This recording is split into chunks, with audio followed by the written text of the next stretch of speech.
Bapak Ibu Saudara, bagaimana kabar Bapak Ibu Saudara semuanya? Saya selalu berdoa dan berharap kita tetap dalam perlindungan dan penyertaan Tuhan sampai kita berjumpa dengan Tuhan kita, Yesus Kristus. Puji nama Tuhan, kita bersyukur hari ini kita kembali lagi diingatkan oleh firman Tuhan. Firman Kristus, firman yang memberikan kita jaminan, baik hari ini maupun masa yang akan datang. Ya, sampai kita berjumpa dengan Tuhan kita. Inilah iman pengharapan orang-orang yang percaya kepadanya. Puji nama Tuhan, kita akan melanjutkan tema kita. Sebagai pengikut Kristus kita memang wajib berbahagia Bapak Saudara. Tidak ada alasan lain selain kita menjalani hari-hari ini dengan penuh sukacita. Walaupun tantangan, persoalan, pergumulan, pasti kita akan menghadapinya. Tapi kita tidak pernah sendirian. Kita selalu disertai oleh Tuhan kita, Allah yang El Shaddai. Ya, Dia tidak pernah meninggalkan kita. Asalkan kita mau setia kepadanya, Dia akan memberikan kita kekuatan sampai pada akhir. Amin Bapak Saudaraku. Oleh sebab itu tetaplah berbahagia karena Tuhan kita sangat mengasihi kita. Kita akan lanjutkan dalam Matius pasal 5 ayat yang ke-9. Berbahagialah orang yang membawa damai, karena mereka akan disebut anak-anak Allah. Ketika saya katakan tadi shalom, shalom itu juga artinya damai. Jadi Tuhan rindu supaya kita sebagai umatnya, sebagai anak-anaknya, kita selalu senantiasa membawa damai Tuhan dalam kehidupan kita secara pribadi maupun kehidupan dimanapun kita berada. Karena Tuhan adalah Raja Damai. Ya, Dia adalah Raja Damai. Dia yang selalu memberikan suasana tenang, suasana segar, suasana damai yang sesungguhnya. Memang selama kita tinggal di bumi ini kita masih belum bisa merasakan kedamaian yang sejati Bapak Ibu Saudara. Namun setidaknya kita bisa kuat menghadapi kenyataan ini. Karena di dalam hidup kita ada pribadi Allah yang membawa damai dalam hidup kita. Luar biasa. Ya, berbahagialah. Bisa dikatakan diberkatilah orang yang membawa damai. 2 Timotius 3 ayat 1 dikatakan, ketahuilah bahwa pada hari-hari terakhir akan datang masa sukar. Manusia akan mencintai dirinya sendiri dan menjadi hamba uang. Mereka akan membual dan menyombongkan diri. Mereka akan menjadi pemfitnah. Mereka akan berontak terhadap orang tua dan tidak tahu berterima kasih. Tidak mempedulikan agama. Tidak tahu mengasihi. Tidak mau berdamai. Ini yang perlu digarisbawahi. Ya, tidak mau berdamai. Suka menjelekkan orang, tidak dapat mengekang diri, garang, tidak suka yang baik. Ayat yang keempat, suka mengkhianat, tidak berpikir panjang, berlagak tahu, lebih menuruti hawa nafsu daripada menuruti Allah. Bapak Ibu Saudaraku, firman Tuhan hari ini mengajar kita bagaimana kita bisa mengalami apa yang namanya damai dari Tuhan. Sehingga kita nanti akan menjadi pembawa damai. Tidak mungkin damai itu kita peroleh dari diri kita sendiri. Jika bukan dari pribadi Allah sendiri yang adalah Raja Damai. Jadi jelas Bapak Ibu Saudaraku, ayat ini memberikan pengertian kepada kita bahwa zaman akhir ini banyak orang-orang yang merindukan damai, namun mereka mencari-cari damai, mereka tidak mendapatkannya. Tapi bersyukur kepada Tuhan jika kita percaya kepada Yesus, karena Dia adalah Raja Damai yang akan memberikan kedamaian dan ketenangan. Marilah semua yang letih lesu dan berbeban berat, datanglah kepadaku, marilah semuanya yang berbeban berat, aku akan memberikan kelegaan kepadamu. Kelegaan ini juga berbicara tentang damai, ketenangan, ada sukacita. Aku akan memberikan kelegaan kepadamu. Ya, Bapak Ibu Saudaraku, jadi kita orang-orang yang paling bersyukur, paling berbahagia karena kita memiliki Tuhan yang mana Dia adalah Raja Damai. Kembali lagi Bapak Saudaraku, poin yang pertama, bagaimana kita bisa menjadi pembawa damai? Ya, yang pertama jika kita sudah diperdamaikan dengan Tuhan melalui pengorbanan Yesus Kristus. Firman Tuhan dalam Roma 5 ayat 8 sampai dengan yang 10 saya akan bacakan. Akan tetapi Allah menunjukkan kasih-Nya kepada kita oleh karena Kristus telah mati untuk kita ketika kita masih berdosa. Ayat ini memberikan pengertian kepada kita. Ketika kita ini berdosa, Tuhan rela untuk menebus dosa kita. Tidak ada Tuhan, tidak ada pribadi Allah yang melakukan hal ini di dunia ini selain pribadi Yesus Kristus. Oleh sebab itu kita patut bersyukur memiliki Tuhan yang rela mengorbankan dirinya. Sehingga ada yang bertanya, masa Tuhan kok mengorbankan? Iya Bapak Ibu Saudaraku, tanpa korban dosa itu tidak ada yang bisa menebus. Tanpa korban daripada pribadi Allah sendiri yang mau menebus dosa, tidak akan ada kedamaian. Jadi manusia bisa menerima damai yang sesungguhnya ketika pribadi Tuhan sendiri turun ke dunia untuk melakukan karya yang besar, karya pendamaian melalui Yesus Kristus. Sehingga ayat ini jelas, akan tetapi Allah menunjukkan kasih-Nya kepada kita oleh karena Kristus telah mati untuk kita ketika kita masih berdosa. Ayat 9, lebih-lebih karena kita sekarang telah dibenarkan oleh darah-Nya, kita pasti akan diselamatkan dari murka Allah.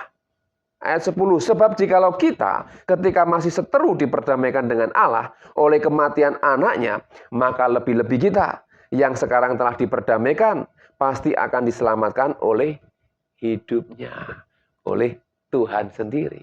Kita tidak bisa menyelamatkan diri kita sendiri. Kita tidak mampu. Tuhan yang memampukan kita. Tidak hanya asal kita percaya kepada Yesus, namun Tuhan ingin lebih lagi. Jika kita sudah dibeli dan harganya sudah lunas, berarti hidup kita ini milik Tuhan. Bagaimana kita bisa merasakan damai sejahtera? Ketika Tuhan selalu ada dalam hidup kita dan berkuasa atas hidup kita. Amin Bapak Saudaraku. Sehingga ayat 11 dikatakan, dan bukan hanya itu saja, kita malah bermegah dalam Allah oleh Yesus Kristus, Tuhan kita. Sebab oleh Dia kita telah menerima pendamaian itu. Jadi oleh karena Kristus kita telah menerima pendamaian itu. Kita sudah diperdamaikan dengan Tuhan. Jadi bagaimana kita bisa menjadi pembawa damai? Ketika kita mengenal pribadi Allah sebagai Raja Damai dan menerima Dia berkuasa atas hidup kita yang telah menebus hidup kita, maka kita akan merasakan damai. Amin Bapak Saudara. Jadi poin pertama ini sangat penting untuk kita pahami. Kita bisa berdamai dengan siapapun karena ada Tuhan dalam hidup kita. Ya, kalau ku cari damai, hanya ku dapat dalam Yesus. Kalau ku cari ketenangan, hanya ku temui di dalam Yesus. Tak seorang pun dapat menolongku, tak satu pun dapat menghiburku. Hanya Yesus, jawaban hidupku. Bapak Saudaraku, lagu ini memberikan pengertian bahwa hanya Tuhan yang bisa membuat kita menjadi pembawa damai. Karena Dia sudah membuat kita ini damai, Bapak Ibu Saudara.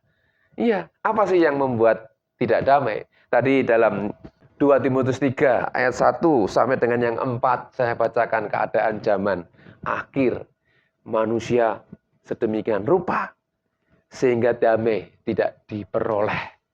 Iya, mari kita akan mulai Bapak Saudaraku damai ini dalam kehidupan kita secara pribadi. Kemudian dalam keluarga kita. Kemudian dalam komunitas kita, baik pekerjaan atau dimanapun. Tuhan rindu supaya kita membawa damai.